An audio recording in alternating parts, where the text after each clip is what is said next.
네, 이원재 끝내주는 경제 판교의 지평선 시간입니다. 김혜연 비인크립트 한국일본 리더님이시고요. 오늘 틱톡 금지법에 대해서 이야기해 주신다고 해서 틱톡 금지법 미국에서 통과된 그 법안이죠. 그러니까 의회가 통과시키고 정부도 사인한. 맞습니다. 어떻게 진행되고 있는지 좀 말씀을 해주시겠어요? 틱톡은 우리나라에서는 그렇게 많이 쓰지는 또 않는데 우리로 따지면 또 뭐 인스타그램 많이 쓰시는데 그거하고 유사하다고 할 수도 있고 이런 서비스죠. 이제 그 정확히는 강제 매각법이라고 하는 게 맞는 표현이겠죠. 틱톡 강제 매각법이라고 그렇죠. 해야 한다. 명칭은 또 되게 거창합니다. 21세기 힘을 통한 평화법입니다. 이게 뭐죠? 힘을 통한 평화는 우리 윤석열 대통령이 애용하시는 말씀 같기도 근데 뭐 그 이제 여러 대통령, 여러 지도자들이 얘기했던 용어이긴 한데 그 2주 전에 이제 미국의 상하원을 통과했고 바이든 대통령도 서명을 했습니다. 이게 이제 강제 매각을 하라는 건데 틱톡 운영사가 바이트댄스라는 그 중국 기업이죠. 중국 이름은 쯔지의 티아오똥이라는 회사인데 미국 사업권을 팔아라. 이거 뭐 어디다 파느냐? 중국계 기업 빼고 아무데나 팔아라. 비중국계 기업에 팔아라. 근데 이건 사실상 미국 기업에 팔라는 얘기 아니겠습니까? 그렇죠. 어디 뭐 중국 기업 아닌데 팔라고 한다고 러시아 기업 찾아서 팔면 우리나라 뭐 카카오톡이나 네이버가 가서 살 수는 없는 거 아니에요? 근데 이제 270일 안에 팔아라. 그러면 9개월인 거죠. 9개월 안에 팔고 만약에 필요하면 대통령이 90일 더 연장해 주겠다. 그러면 최대 12개월, 1년이 됩니다. 1년 안에 팔아라. 라는 법입니다. 원래는 하원이 이제 3월 달에 한번 통과를 했었어요. 그때는 법 이름이 이렇지가 않았습니다. 외국 적대국이 조종하는 애플리케이션으로부터 미국인을 보호하는 법. 굉장히 직관적으로. 이름이 완전히 진짜 직관적이네. 네, 직관적으로 이제 그 여야, 그 민주공화 양당이 초당적으로 발의했던 법이었고 여기서는 아까 이제 1년이라고 제가 말씀드렸는데 6개월 안에 팔아라 이런 거였습니다. 근데 상원에서 이게 논의가 안 되고 있었어요. 그러니까 이제 약간 좀 뭐랄까요?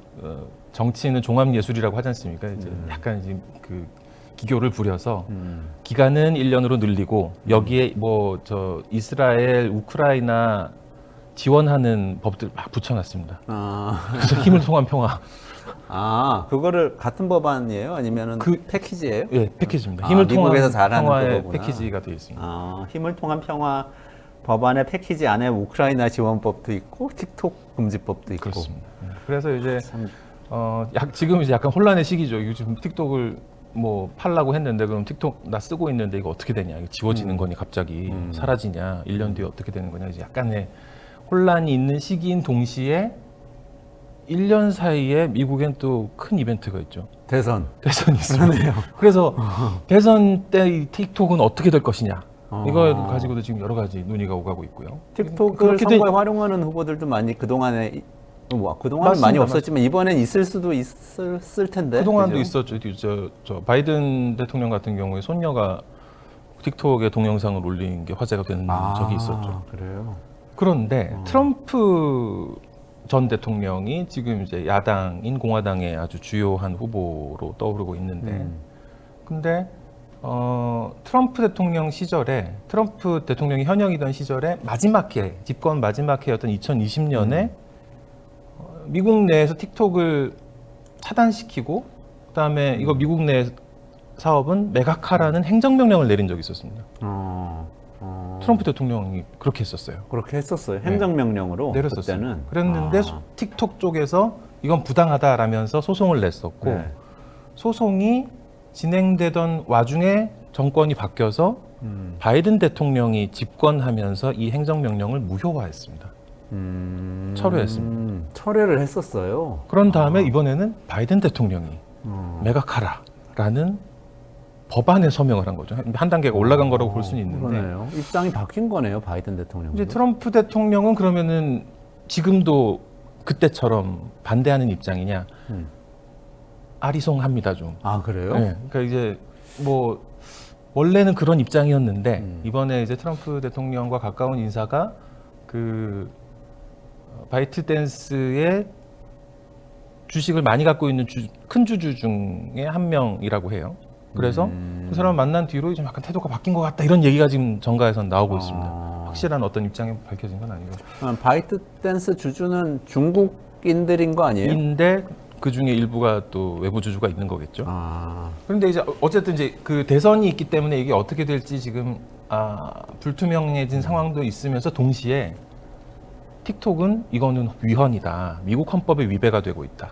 라면서 소송을 예고를 하고 있어서 또 이제 소송도 앞으로 진행될 거고 아직 뭐 불투명한 게 많은 상황입니다. 일단 틱톡이 어느 정도 위상인지 좀 확인해 보면 좋겠어요. 미국 사람들이 그렇게까지 많이 쓰는 건가? 아니면 세계적으로는 어떤가? 세계적으로 봤을 때는 지금 5위 SNS로 나오죠. 아, 5위. 네. 그러니까 1위가 페이스북이고 2위가 유튜브고 3위가 인스타고 4위가 왓츠앱인데요. 아, 페이스북, 뭐 인스타 이런 거 다 합쳐서 5위면 엄청난 거네요. 그렇죠. 유튜브까지 합쳐. 유튜브까지 해서. 근데 그러니까 단순히 딱 그 쇼츠만 올리는 미디어 중에서가 아니고 전체 SNS 맞습니다. 중에서 맞습니다. 5위. 야, 그런데 그 틱톡이 중국에서는 더윈이라는 이름으로 서비스를 하고 있습니다. 아, 이 서비스가 이 랭킹에서 10위예요.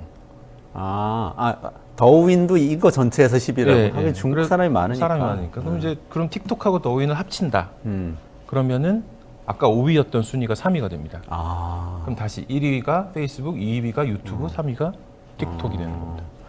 어마어마하죠. 엄청난 서비스인데. 그 이제 2016년에 서비스를 시작을 했습니다. 네. 150개 국가에서 시작을 했고요. 굉장히 많은 국가에서 시작을 했죠. 그리고 지금은 이제 15초에서 15분 길이의 짧은 비디오 영상을 제작하고 공유할 수 있는 이런 쇼폼의 동영상 플랫폼이라고 할 수 있는데 이용자 특징을 보면은 미국에서는 이 젊은 세대 미디어다 이렇게 거의 뭐 다들 알고 있어요. 네네. Z 세대라고 하죠. 이제 90년대생 네네. 사이에서는 인스타그램보다 인기가 더 많다고 하고요. 아, 그래요? 우리나라랑 좀 상황이 다른 것 같은데. 그다음에 이제 틱톡을 보는 시청자의 한 40%가 14세에서 24세 사이. 10대 후반, 20대 초반 젊은이들이 한 40% 시청자를 차지하는 거죠. 그러다 보니까 그런 데다가 그럼 이제 연령대가 더 내려가면은 2년 연속으로 어린이와 청소년들이 가장 긴 시간 사용하는 SNS로 미국에서 선정이 됐습니다. 그럼 이제 유튜브보다도 더 많은 시간을 보내는 앱인 거죠. 그럼 유튜브보다도 높고 인스타보다도 높고 우리가 상상하던 어떤 뭐 잘 모르는 틱톡 이게 아닌 거죠. 그게 아니네요. 낯선 서비스가 아니고. 그렇죠. 그러니까 우리로 따지면 뭐 카카오톡이나 인스타그램 이런 느낌이네요. 그렇죠. 그러니까 지금 이제 미국에서 틱톡을 강제로 매각하라는 법을 의회가 통과하고 대통령이 서명했다는 건 우리로 치면은 유튜브나 인스타그램을 한국 기업에 팔아라라는 법을 만들어서 의회가 통과시키고 대통령이 서명한 그런 상황인 거죠. 그렇게 들면 엄청 황당한 일인 것 같은데 황당하기도 미국에서 지금 하고. 했다는. 그럼 이제 그럼 무슨 생각이 드시겠어요, 그러면은 이거 매각 안 하면 그러면은 없어지는 건가? 서비스가 그러면 없어지는 내가 이제 지금까지 불안감이 썼던 드는 그 영상, 글 이거 맞습니다. 다 없어지는 건가? 맞습니다. 이런 생각이 그렇죠. 들어요. 이제 우리 소장님은 페이스북 많이 쓰시는데 네네네. 페이스북에 글 그동안 올리셨던 것도 이거 어떻게 엄청 되는지 궁금해. 10년 넘게 올린 것 같은데. 그렇죠. 그럼 이제 미국 사회의 지금 반응이 이런 상태입니다. 이거 어떻게 되는 거야? 막 이런 특히 젊은이들이 그런 반응을 보이고 있는 거죠. 바이트댄스 그리고 이 틱톡이라는 서비스를 한번 좀 살펴볼 필요가 있을 것 같습니다. 2011년에 바이트댄스가 중국에서 창업을 했어요. 꽤 오래된 기업이죠. 근데 이 기업은 짱이밍이라는 그 창업자가 만들었는데 기술 기업이에요.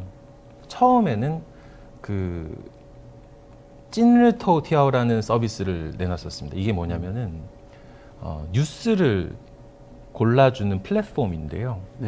이용자가 무엇을 좋아하는지, 무엇을 보고 싶어 하는지를 파악을 한 다음에 거기에 맞는 뉴스를 보여주는 서비스입니다. 뭐 빅데이터, AI 알고리즘 우리가 지금 많이 익숙해져 있는 용어들의 결과물이라고 볼 수 있을 것 같아요. 근데 2012년에 이 서비스가 나왔어요. 엄청 일찍 나왔네요. 그러니까 뉴스 추천 서비스라는 거죠. 뉴스 맞춤형. 맞습니다. 뉴스 추천 그래서 서비스. 이제 뉴스를 생산하거나 하는 데는 아니고 모든 뉴스 플랫폼, 뉴스 기업들이 뉴스 생산하는 언론사들이 이 플랫폼에서 독자들한테 다가가고 싶어 했었죠. 제가 중국어를 못해서 짜오티투안이라고 하셨나요? 찐르 토우티아오. 찐루티투안. 찐르가 오늘이란 뜻이고 오늘. 토우티아오라는 게 헤드라인이란 뜻이거든요. 아. 오늘의 헤드라인입니다. 오늘의 헤드라인. 네, 오늘의 헤드라인이 뜻인데 그럼 중국 내 서비스였던 중국 내 건가요? 서비스고 네. 제가 중국의 특파원으로 근무했던 게 2016년에서 19년이었는데 그때 중국 젊은이들은 언론 매체는 이거밖에 안 본다고 했었어요, 거의. 엄청난 그렇죠. 우리로 따지면 뭐 네이버 뉴스 같은 네이버 뉴스 같은 건데 네이버 그러네요. 뉴스는 포털이지 않습니까? 네. 이건 포털도 아니에요. 그냥 뉴스 유통만 하는 플랫폼이었어요. 또 한 가지가 네이한 또한즈라는 이건 이제 조금 또한즈라는 게 그냥 인터넷에서 많이 돌아다니는 글들인데요. 이거를 추천해 주는 것도 있었습니다. 그러니까 이 기본적으로 이 바이트댄스라는 기업은 이런 알고리즘 추천 엔진을 잘 만들고 그걸로 중국 시장에서 굉장히 인정받던 기업이었습니다. 그러다가 똑같은 방식을 동영상에 적용을 해서 만든 게 중국의 더윈이었습니다. 그리고 세계적으로 그걸 내놨던 게 틱톡이었던 거죠. 2016년에 더윈, 2017년에 틱톡이 나왔는데 그렇게 해서 이제 굉장히 빠르게 성장을 해서 뭐 사실 이 숏폼으로 보면은 세계 최초였고 최고가 됐겠죠. 그런 다음에 나중에 유튜브나 인스타그램에서 비슷한 서비스들이 나왔죠. 지금도 이제 나와서 그 페이스북에서 있고요. 그러니까 뭐 릴즈, 뭐 이렇게 쇼츠, 쇼츠. 이런 게 다 원래 틱톡에 먼저 그렇죠. 하던 거를 다 맞습니다. 따라했다 맞습니다. 이렇게 말씀하시는 그렇죠. 거잖아요. 그렇기 때문에 메이드 인 차이나가 세계 1위를 한 참 현대에서는 굉장히 보기 드문 사례라고 볼 수 있는 거죠. 그러네요. 이렇게 폰으로 따지면은 애플이 스마트폰 제일 처음 내놓고 나머지 회사들이 다 따라서 만든 것처럼 틱톡이 쇼츠를 먼저 내놓고 맞습니다. 나머지 회사들 다 따라온 그런 셈이네요. 그렇게 했기 때문에 이 짱이밍이라는 그 바이트댄스의 창업자가 2019년에 타임지가 선정한 세계에서 가장 영향력 있는 100인에 선정이 돼서 들어가 있어요. 그럼 이제 이 틱톡 서비스는 뭐가 좋은 건가 그런 좀 궁금증이 생길 수 있잖아요. 틱톡 크리에이터라고 이제 많이 부르는데 미국에서 그 틱톡도 하고 유튜브도 하고 인스타도 하고 하는 그 쇼폼 동영상을 많이 만드는 크리에이터들, 뭐 우리는 인플루언서라는 말도 쓰는데 그런 크리에이터들한테 물어보면은 만약에 모든 게 다 사라지고 올 리셋 처음부터 다시 시작한다 하면은 어느 플랫폼에서 시작할래 하면은 틱톡을 말하는 사람이 많다고 합니다. 이게 왜 그러냐? 틱톡이 그 아직 유명하지 않은 시작한 지 얼마 안 된 사람들을 이렇게 발굴해주는 기능이 아주 뛰어나다고 해요.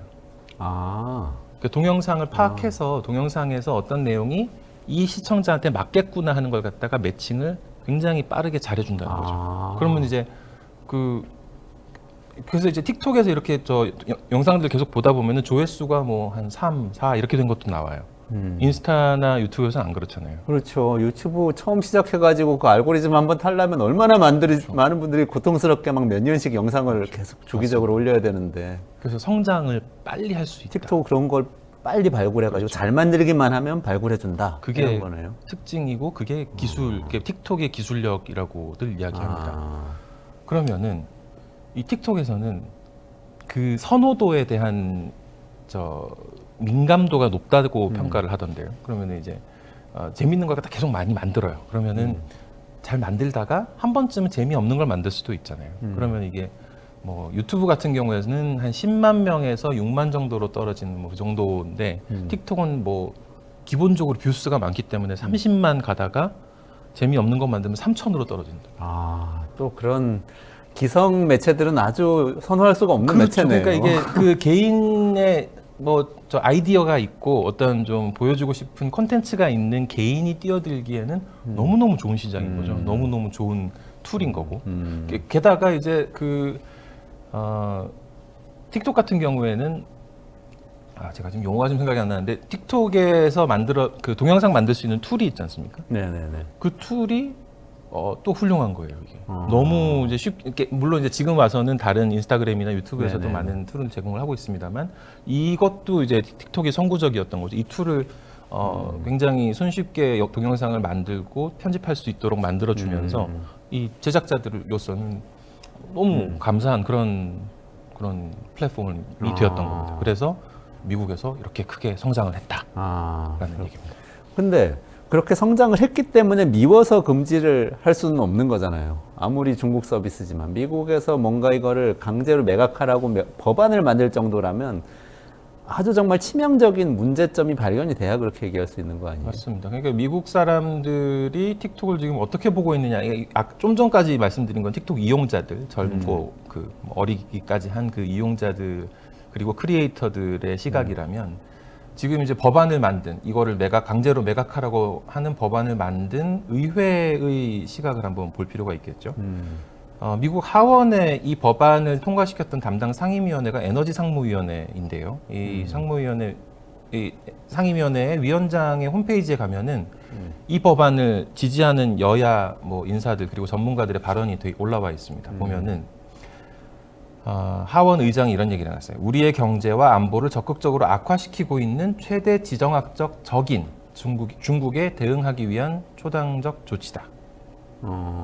그다음에 오브라이언 전 국가안보보좌관 같은 경우에는 미국의 주요 적국이자 선전과 검열의 악명 높은 중국 공산당이 미국 젊은이들이 압도적으로 뉴스에 의존하는 플랫폼을 통제하도록 허용할 수가 없다. 이거는 냉전 시대의 소련이 미국의 주요 신문과 TV 채널을 통제하도록 허용하는 것과 마찬가지다. 오고 무시무시한데 거의 우리가 북한에 대해서 문서에 공식 문서에 쓰는 거 노동신문을 지금 서울에서 발행하겠다는 거냐 거의 이런 식인 거죠 지금. 그러네요. 마이크 펜스 전 부통령 같은 경우에 공산주의 중국이 미국 국민에게 선전을 강요하는 꼭두각시 역할을 한다 이러면서 참 굉장히 적대적인 그런 이야기를 하고 있고요. 그리고 바로 또 어젠가 나온 기사인데 그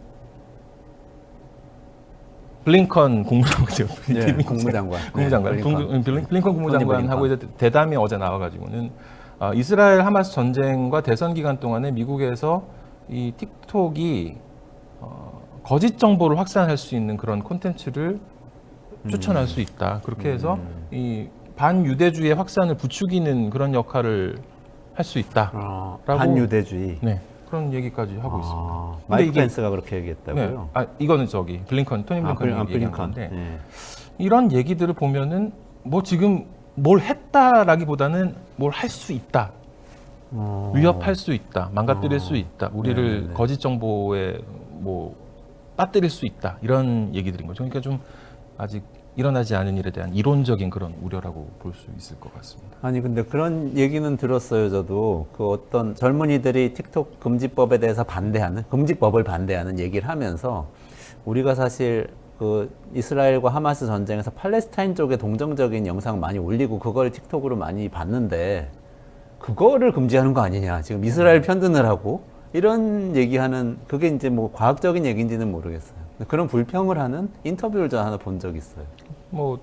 그런 얘기를 할 수가 있겠죠. 지금 말씀드렸다시피 이용자들 입장에서는 이거는 내가 되게 편하게 콘텐츠를 소비할 수 있는 플랫폼인데 누군가가 이거를 강제 매각하라고 하고 이게 매각 안 되면 어떻게 될지 모르는 상태다. 그러면은 그 이용자 입장에서는 이게 뭔가 내가 지금 본 거를 가지고 시비를 거는 거 아니냐라고 하는 거고 마침 거기에 대해서 정부의 중요한 사람들이 그런 얘기를 하고 있으니 이거는 그것 때문에 그런 거 아니냐라고 생각은 할 수 있겠죠. 그러니까 틱톡이 사실 그동안 많이 비난을 받아왔던 거는 미국에서 이제 많이 비난을 받아왔던 거는 데이터를 불필요하게 많이 수집한다 이런 얘기였어요. 어떤 거를 특별하게 더 수집하는 게 있는 건가요? 호주의 그 사이버 보안 기업인데요. 인터넷 2.0이라는 회사인데 여기에서 2022년 7월에 발표한 보고서가 하나 있습니다. 이 보고서에 보면은 틱톡 소스 코드를 봤더니 과도하게 많은 데이터를 수집한다. 사용자 위치, 사용 중인 디바이스, 해당 디바이스 안에 다른 앱 정보 같은 자세한 정보를 수집한다라고 보고서를 냈습니다. 그런데 올해 나왔던 이제 BBC 기사를 봤어요. 봤더니 캐나다 토론토 대학의 사이버 연구팀인 시티즌 랩에서 유사한 테스트를 진행을 해봤는데 틱톡이 수집하는 데이터는 다른 인기 SNS와 유사하다. 다를 게 없다. 그다음에 미국 조지아 공과대학 연구진에서도 이런 보고서를 냈는데 다른 SNS 플랫폼이나 모바일 애플리케이션이 거의 똑같이 하고 있다. 다를 게 없다. 그러니까 이제 어찌 보면은 뭔가 좀 누명을 쓰고 있는 것 같은 그런 느낌도 들죠. 이렇게 보면 중국의 그 중국으로 데이터가 많이 넘어간다 이런 관점에서 보는 분들이 많이 인용하는 것 중에 중국 기밀보호법이라는 게 있는데 여기에 중국의 모든 조직이나 시민은 국가의 정보 활동을 지지하고 지원하고 협력해야 된다 이런 대목이 있기 때문에 바이트댄스는 중국 기업이고 틱톡을 운영하고 있는데 틱톡에서 생기는 그 데이터들은 바이트댄스가 갖고 있다가 중국 정부가 달라고 하면 중국 공산당이 달라고 하면은 그냥 내줄 거다라고 의심을 하고 있습니다. 이런 대목이 있기 때문에. 그런데 아까 말씀드렸던 조지아 공과대학 연구진에서 또 이제 보고서 낸 거를 보면은 이 문장은 문맥을 봐야 된다. 해당 법률에 사용자 및 사기업 권리를 보호하는 경고 문구도 같이 포함되어 있다는 거예요. 제가 이 문구를 지금 이 법안 문구를 정확히 찾아보지는 못했습니다만은 어쨌든 미국 내에서도 또 이제 서구에서도 이 좀 중국에 대한 의심, 바이트댄스에 대한 의심이 좀 과할 수 있다라는 지적이 나오고 있는 상황입니다. 틱톡에서는 그 기업 쪽에서는 그러니까 바이트댄스에서는 지금 헌법 소원을 낸 상태다 이렇게 말씀을 하셨죠. 네. 그리고 공식적으로는 이런 지금 지적들에 대해서는 다 뭔가 입장을 내고 있나요? 근데 기본적인 입장은 그렇습니다. 이게 일본의 미국의 수정헌법 1조 같은 경우에 표현의 자유를 보장을 하고 있지 않습니까? 의회가 법안을 만들 텐데 그 법안이 뭐 종교나 발언이나 출판, 집회, 신앙 이런 권리를 제한하는 법률을 만들어서는 안 된다는 게 미국의 수정헌법 1조지 않습니까? 그러니까 이거를 지금 위배하는 거 아니냐라는 게 틱톡의 주장입니다. 틱톡 쪽에서는 그 조쇼즈라는 그 틱톡의 CEO가 또 따로 있는데요. 틱톡의 CEO가 틱톡을 통해서 성명을 발표를 했습니다. 재밌죠? 동영상으로 나와서 이야기를 하는데 미국의 틱톡 이용자가 1억 7천만 명이라고 해요. 많긴 많네요. 많죠. 1억 7천만 명으로부터 틱톡을 뺏어가려는 결정이고 이거는 틱톡을 금지시키는 거는 이용자 여러분을 금지시키려는 거니까 이거는 참 우리가 열심히 대응을 해보겠다. 그리고 표현의 자유는 미국의 상징과도 같은 건데 이건 지금 위배하고 있는 미국 정부 그리고 의회의 처사가 굉장히 아이러니하다라는 그런 좀 이야기를 하고 있습니다. 표현의 자유 얘기를 했는데 근데 사실은 강제 매각을 하라는 거잖아요. 법안 내용은. 맞습니다. 그러니까 표현을 막겠다는 것은 아니고 지분을 정리해라. 뭐 지난 시간에 우리가 네이버 라인 그 일본에서 매각하라는 거 그 행정명령도 얘기를 했습니다. 그때는 행정명령은 행정지도죠. 아니죠. 행정지도죠. 네. 어쨌든 지분을 정리하라는 거잖아요. 그 조금 다른 거 아니에요, 그거는? 그런데 그 중국 쪽 그리고 바이트댄스의 입장에서 이 조치를 한번 생각을 해보면 말씀드린 대로 바이트댄스는 기술 기업입니다. 지금 10년 넘도록 AI 분석, 그 이용자 분석을 통해서 알고리즘으로 뭔가를 추천해주는 그게 글이었고 뉴스였고 지금은 동영상인데 뭔가를 추천해주는 그런 모델을 잘 만들어서 이용자들한테 환영을 받았던 서비스를 낸 기술 기업입니다. 이걸 갖다가 강제로 매각하라는 거는 이 기술을 내놓으라는 것처럼 받아들여질 수 있겠죠. 그래서 그 중국 정부도 2022년에 새로 만든 법이 하나 있는데요. 이게 참 아이러니해요. 이게 무슨 미국에서 지금 만든 뭐 반도체법 보는 느낌인데 기술 기업을 매각할 때는 중국 정부가 개입할 수 있다라는 내용입니다. 아, 그래요? 네. 그리고 이제 지금 이제 미국 정부나 아니면 여러 조치를 통해서 그 반도체를 비롯해서 AI 기술이나 여러 기술이 중국으로 흘러가지 못하도록 미국에서 나오고 있는 여러 조치들이 있는데 그거랑 굉장히 닮아 있는 법이죠. 그런데 어쨌든 중국 정부도 공식적으로 이 문제에 대해서는 개입을 할 수 있는 지금 경로가 확보되어 있는 상태고 하겠다고 공언을 하고 있습니다. 아니 저는 얼핏 생각이 나는 게 중국이 먼저 사실 예전부터 중국의 그러니까 사회주의에서 이제 일종의 시장 경제로 넘어오는 과정에서 외국 기업들이 투자를 하면 절반은 중국 지분, 절반은 외국 기업 지분으로 조인트 벤처를 만들어 사업을 해야 하고 그 얘기도 했고 그 다음에 구글이나 페이스북이나 이런 서비스들을 적극적으로 또 차단을 하기도 하고 맞습니다. 일종의 데이터를 중국 안에 가두는 그런 조치였던 것 같은데 그런 걸 먼저 했었는데 지금 미국이 그걸 따라가지고 하는 거 아니야? 이런 생각이 사실 조금 너무 들어요. 꼭 그런 게 이제 미국하고 중국에만 있는 건 아니겠죠. 그리고 이제 지난 시간에 살펴봤듯이 일본에서도 지금 저는 이제 데이터 주권이라는 용어를 썼습니다만 이 이용자들이 쓰는 우리 국민이 만들고 있는 데이터가 생성되고 있고 이게 어떤 다른 산업으로 연결이 되어서 자원처럼 쓰일 수가 있게 되는데 이거를 그러면은 우리 정부가 이걸 어떻게 손 놓고 있을 건가 하는 문제의식을 모든 정부가 가질 수밖에 없을 것 같아요. 최근 현상을 보면 2016년에 러시아가 그 러시아 사용자 데이터를 러시아에 저장하지 않는다라는 이유로 링크드인이라는 뭐라고 하죠? 이거 이력 이력서, 공유, 명함 공유도 되고 뭐 그렇죠. 이력서 네, 공유도 이력 되는 공유 사이트가 SNS죠. 있는데 이게 러시아에서 링크드인 접속을 차단을 시켰어요. 2016년의 일입니다. 이게 러시아의 데이터를 보관해라. 네네. 같은 맥락이죠. 네. 2020년에는 인도에서 틱톡을 금지시켰습니다. 이건 약간 좀 감정적인 거 아닌가 하는 이야기가 나왔던 이유가 그때 그 뭐 국경에서 투석전하고 그랬던 사건이 네네네. 있었죠. 근데 그 이후에 있었던 일이기 때문에 어떤 국경 충돌에 따른 그런 거 아니냐라는 중국과의 이야기가 국경 충돌에 나왔는데 따른 네. 거 아니냐. 이야기가 나왔지만 어쨌든 인도에서도 똑같은 얘기를 했습니다. 개인정보 보안 문제를 이유로 틱톡을 금지를 시켰습니다. 중국은 왓츠앱을 또 올해 네네네. 메신저인데 왓츠앱을 올해 이제 비슷한 금지를 시켰어요. 어차피 페이스북이 하지 않았었나요? 왓츠앱을? 그 굉장히 오래된 페이스북과 구글은 굉장히 오래된 건데 왓츠앱도 금지가 되어 있었는데 접속은 되지 않고 있었는데 공식적으로 금지한 건 올해였다고. 네네네.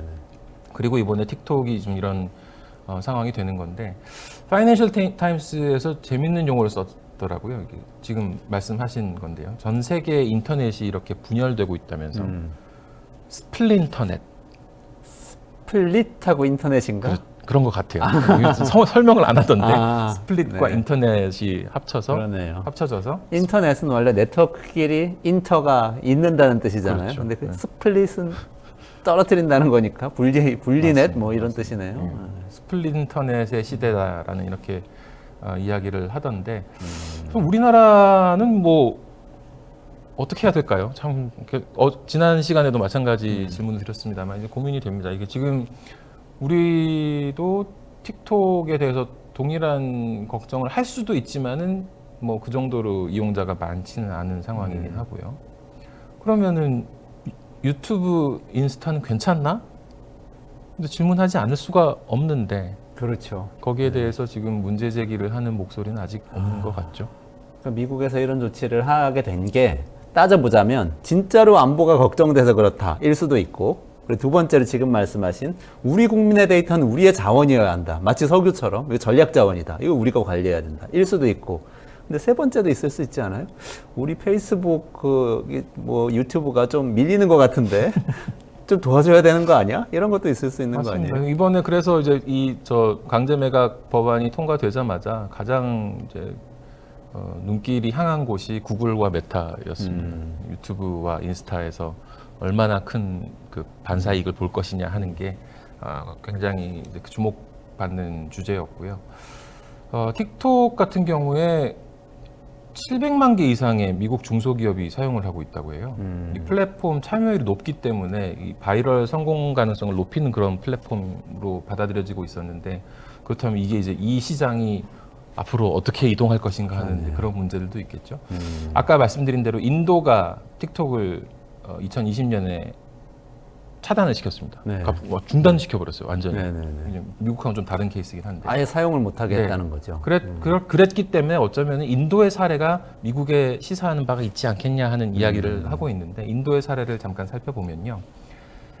인도에서 아주 정말 틱톡 덕분에 정말 무명해서 시골에 아무것도 뭐 잘 모르는 그런 시골의 농부 같은 분들이 틱톡에서 유명해져 가지고 스타가 되는 경우가 있었는데 이런 경우는 싹 사라졌답니다.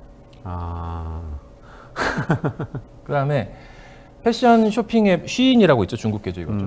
이제 미국에서도 그런데 아무튼 미국에서도 인기가 있는 앱이긴 한데 중국 앱을 틱톡을 한번 이렇게 금지를 시켜 보니까 되잖아요. 네네. 우르르 금지를 시켰었어요. 인도는. 그 쉬인도 금지시키고 뭐 여러 가지 그 금지를 시켰다가 쉬는 최근에 다시 살아났습니다. 테무 알리 이런 것도 금지시켰나? 그렇죠. 그래서 인도계로 다시 인도 앱으로 만들어서 이제 네네네네. 다시 이제 그 인도에서 이용 가능한 상태가 됐고, 그러니까 뭐 미국도 그런 전철을 밟을 가능성이 있겠죠. 다른 자국 앱들이 인도의 다른 스타트업들이 그 공백을 한번 메우려고 이 틱톡이 사라진 공백을 메우려고 시도를 하는 경우들이 많이 생겼답니다. 바람직한 현상으로 보이지만 다 망하고 결국 그 유튜브의 쇼츠와 인스타 릴이 다 잡아먹었다. 그렇게 된 거예요. 그러면서 그렇구나. 틱톡의 유명 크리에이터들과 팬이 전부 다 메타와 구글로 넘어가면서 최대 수혜자는 인스타였다. 이런 이야기가 나오고 있다고 합니다. 메타가 계속 주가가 안 오르다가 AI 시대 못 따라가가지고 그러다가 최근에 막 왕창 올랐는데 그것 때문인가? 뭐 그런 메타에서 생각도- 이번에 AI도 갑자기- 나왔죠 또. 네. AI 엔진 나왔죠. 그렇죠. 그렇군요. 지금 좀 정리해야 될 것 같은데요. 오늘 말씀을 듣고 보니까 근데 우리나라 어떻게 해야 되나 하는 생각이 진짜로 드네요. 근데 저는 좀 희미하게 그래도 자국 플랫폼을 키워보면 좋지 않을까? 이게 잘 될 수도 있고 안 될 수도 있는데 만약의 경우에 이렇게 대안이 있어야 하기 때문에 일종의 이런 컨셉. 만약에 우리가 어떤 정말로 그 데이터 유출이 다 되고 국가 안보에 문제가 생기는 상황이 됐는데 우리한테는 유튜브밖에 없어. 그런 상황이 아니기 위해서 있어야 되지 않을까 이런 생각 저는 잠깐 해봤는데 어떠세요? 너무 민족주의적인 생각인가? 예리하신 지적인 것 같습니다. 오늘 그 김혜연 비인크립트 한국일본 리드님하고요. 미국의 틱톡 금지법을 살펴봤는데 결론적으로는 이게 보통 일이 아니고 우리나라에서 인스타, 페이스북 그 정리하는 뭐 그런 강제 매각법을 통과시킨 것과 같은 정도의 충격을 주는 법이다. 그러면서 그 이유는 데이터 주권 때문이다. 이렇게 정리를 해주셨어요. 이 문제를 어떻게 풀어갈지는 앞으로 여러분들하고 계속 같이 고민해 보겠습니다. 김혜연 리드님 오늘도 감사합니다. 감사합니다.